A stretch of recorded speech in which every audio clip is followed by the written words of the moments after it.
Likewise, imposing a 100% tariff on India at a time when we are actively trying to court them to help us in our competition with China is completely self-defeating. Ryan Young with the Competitive Enterprise Institute worries that imposing tariffs on India will alienate one of the most important strategic partners in Asia and a potential counterweight to China. So as we try to get India to be more aligned with us instead of with China or Russia, admirable goals, we put tariffs on India, and what does that do? It pushes them more towards China and more towards Russia.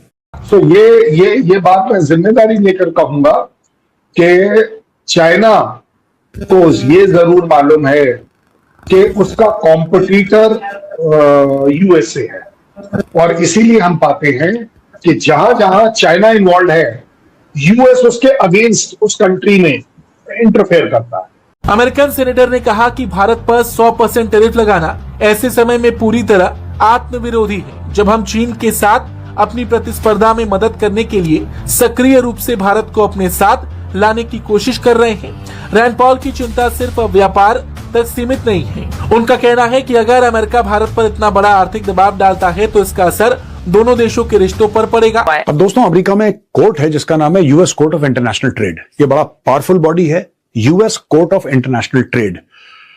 25 US states ने Trump को सू कर दिया।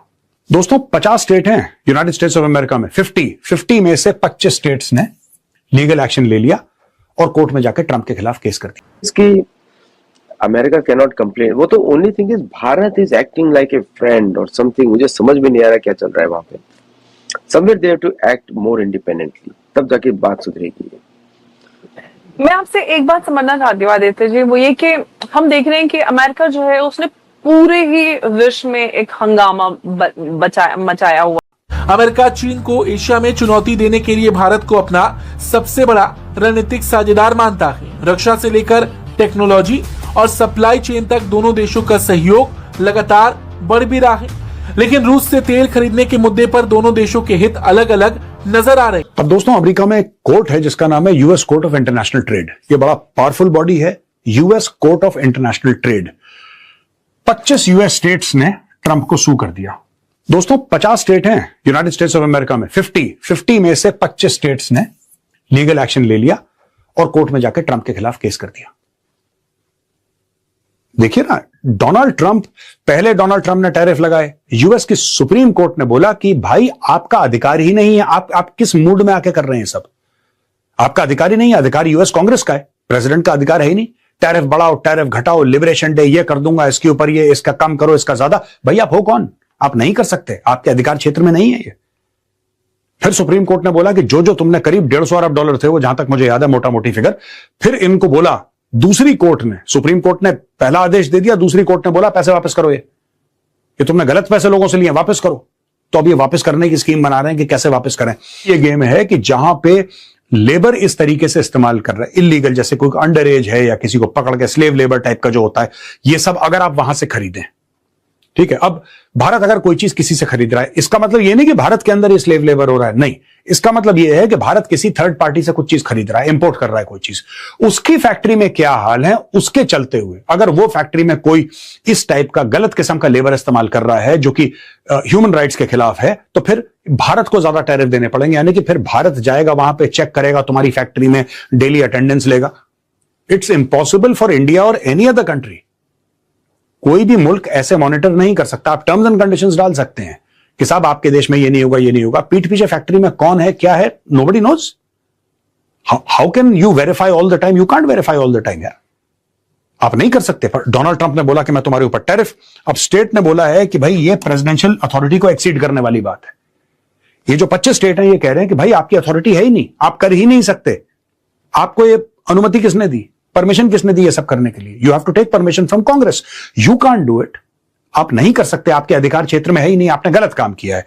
दूसरी चीज कह रहे हैं कि जो बिजनेसेस हैं अमेरिका में, बिजनेसेस हैं, जो कंज्यूमर्स हैं, उनके ऊपर इंपैक्ट होगा। अमेरिका में चीजें महंगी होती चली जा रही हैं, आप टैरिफ लगा रहे हैं अपने लोगों को, जो आपको जिन्होंने वोट दिया है उनको खुश करने के लिए। वो खुश भी नहीं है, पर आपने ऐसा चूरन बांट रखा है कि अगर मैं भारत के ऊपर टैरिफ लगाऊंगा तो फिर भारत हमें पैसा देगा। भारत तुम्हें क्यों पैसा देगा यार? टैरिफ तो इंपोर्ट टैक्स होता है। तो ये बात मैं जिम्मेदारी लेकर कहूंगा कि चाइना को ये जरूर मालूम है कि उसका कॉम्पिटिटर यूएसए है, और इसीलिए हम पाते हैं कि जहां जहां चाइना इन्वॉल्व है, यूएस उसके अगेंस्ट उस कंट्री में इंटरफेयर करता है।